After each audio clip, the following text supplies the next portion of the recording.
سبحا فالسابقات سبقا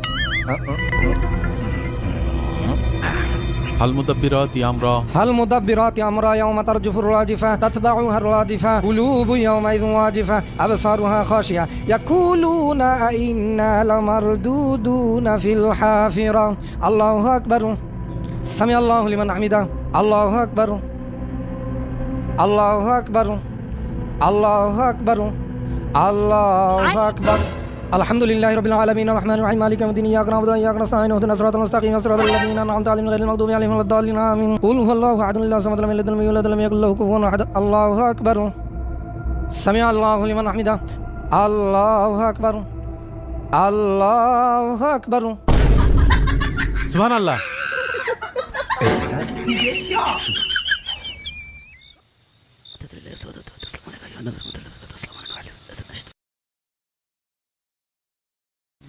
ইমাম সাহেব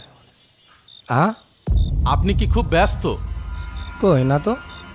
যদি আপনার পোশাক পায়খানার চাপ থাকে যান আগে বাথরুমে যান। কি নামাজ, আর আপনি নামাজ নিয়ে ছেলে খেলা করছেন, ঝড়ের গতিতে সূরাতে লত করছেন, রুকু সিজদা দিচ্ছেন, এসব কি? 5G গতিতে দাদু। দাদু নামাজ পড়ছে 5G গতিতে। এই তুমি চুপ করো, তুমি বড়দের ভিতরে কথা বলছো কেন? ওকে ধমক দিচ্ছ কেন? ও তো ঠিকই বলেছে।